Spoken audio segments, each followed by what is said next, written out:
Hi friends, Vizag CMR central తర్వాత ఈ మ్యూజియంకి వెళ్ళాము. ఎప్పుడు వైజాగ్ వచ్చినా ఈ మ్యూజియం ఉందని సైడ్కి చూడడమే కానీ ఎప్పుడు లోపలికి వెళ్ళలేదు. ఈరోజు ఇంకా మ్యూజియంకి వెళ్ళాము. నిజంగా పిల్లలకి ఇలాంటివి చూపించాలండి. చూపిస్తేనే మన భారతదేశం కోసం మన నేవీ వాళ్ళు, ఆర్మీ వాళ్ళు, త్రిదళాలు ఎంత కష్టపడుతున్నారో, ఏం చేస్తున్నారో అనేది వాళ్ళకి తెలుస్తుందండి. ప్రతి ఒక్కటిను ఈ ఈ ఈ విమానం అనేది 29 ఇయర్స్ నిజంగానే వర్క్ చేసి దానికి ఇప్పుడు రెస్ట్గా మొత్తం మ్యూజియంగా పెట్టారనమాట. అది పనిచేసిందండి 1998లో. మొత్తం ఆ మ్యూజియం అంటే విమానం సంబంధించిన మొత్తం యుద్ధ విమానం మొత్తం డీటెయిల్స్ అంతా మొత్తం పెట్టారనమాట. చాలా బాగుంది. ఆ పిల్లలకి ఇలాంటివన్నీ ఖచ్చితంగా చూపించాలి.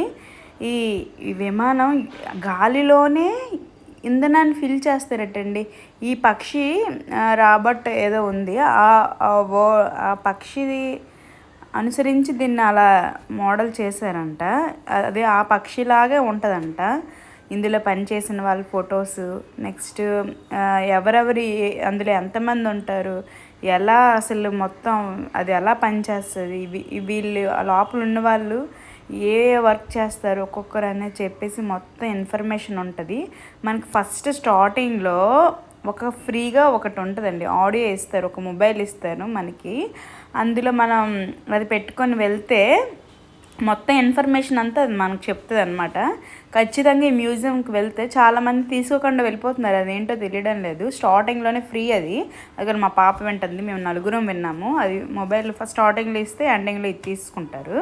అందులో ప్రతిదీ ఇది బ్లాక్ బాక్స్ అంటే మనకు కొన్ని ఐటమ్స్ తెలియదు కదా, ఆక్సిజన్ సిలిండర్, అవన్నీ మొత్తం ఇన్ఫర్మేషన్ మొత్తం ఇస్తుంది అనమాట. చాలామందికి తెలియదు ఈ విషయం. అది ఫ్రీనే, మనం తీసుకోవచ్చు, మన టికెట్ ఇంక్లూడే. దీని టికెట్ 100 రూపీస్ అడల్ట్స్కి, చిన్నపిల్లలకేమో 50 రూపీస్. నిజంగా పిల్లలకి ఇలాంటివే చూపించాలండి పేరెంట్స్. నాకైతే రియల్వి అవన్నీ మొత్తం పిల్లలందరూ చక్కగా తెలుసుకుంటారు కదా. అది 5000 kgs బరువు ఉంటుందటండి ఆ ఇంజన్. అలాంటిది 4 ఉంటాయట ఆ ఫ్లైట్లో. బాబోయ్, ఆ టైర్ అయితే ఎంత గట్టిగా ఉందో. రియల్వి మనం ఎలాగ టచ్ చేయలేం కదా. ఇలాంటి మ్యూజియంస్కి వెళ్తే రియల్వి అన్నీ మన పిల్లలకి చూపించవచ్చు.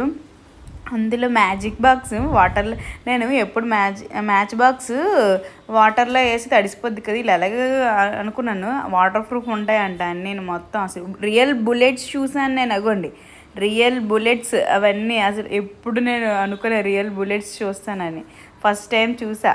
బాగుందన్నమాట. ఇది బ్లాక్ బాక్స్ అంట. ఇది అసలు లోపలికి అంటే సముద్రం లోపలికి కిందన ఏముంటుందో కూడా చూస్తుందంట. అబ్బో, ఎంత అసలు బ్లాస్ట్ అయితే ఎలా అవుతుంది, అసలు శత్రువుల్ని ఎలా పట్టుకుంటారు, అన్నీ చూపించారండి. ఎంత బాగుందో. ఇదంతా ముందంతా ఇన్ఫర్మేషన్ కోసం. ఈ మెడల్స్ ఎవరెవరికి ఏ మెడల్స్ ఇస్తారు అని చెప్పేసి కూడా ఇందులో ఉందన్నమాట. ఇవన్నీ నేను ఫస్ట్ ఫ్లైట్లోనే ఉన్నాం కదా అనుకున్నాను. కాదండి, ఫ్లైట్ కొంచెం ముందుకుంది. ఇవన్నీ ఎక్కడెక్కడ ఉంటాయా అనేది తెలిసి ఈ ఫ్లైట్లో మొత్తం ఫ్లైట్ ఎక్కడం కోసం స్టెప్స్ 6 వెళ్ళాలన్నమాట. ఇగోండి ఎంత భయంకరంగా ఉందో. నాకు ఎంత భయం వేసింది. ఇన్ని వైర్లు ఉన్నాయా, ఇలా ఉందా. అవును, చిన్న వైర్ ఏమైనా తెగిపోతే ఎక్కడ పోయిందని తెలిసి ఎలా తెలుస్తుందా వాళ్ళకి అని చెప్పేసి భయం వేసిందండి. అసలు చాలా ఇరుగ్గా ఉంది. అంత పెద్ద ఫ్లైట్, ఎంత ఫ్లైట్ రా బాబోయ్, అంత ఇరుగ్గా ఉంది. ఎన్ని వైర్స్, అవి ఆక్సిజన్ ప్లాంట్స్ 4 ఉన్నాయి. అసలు ఇంత నాకు అంటే మన ఇంట్లో చిన్న వైర్ తెగిపోతే ఏదో కనెక్షన్ పోతేనే టీవీ రాదు, అలాంటి ఫ్రిడ్జ్ రాదు. అలాంటిది ఇలా ఇందులో ఎక్కడైనా తెగిపోతే ఎలా తెలుస్తుందా అని డౌట్ వచ్చింది. ఇన్ని వైర్లని, నేను కట్టల్లాగా ఉన్నాయి వైర్ల పైన పెద్ద పెద్ద తీగల్లాగా. అబ్బో, బ్లాక్ బాక్స్ అండి అది.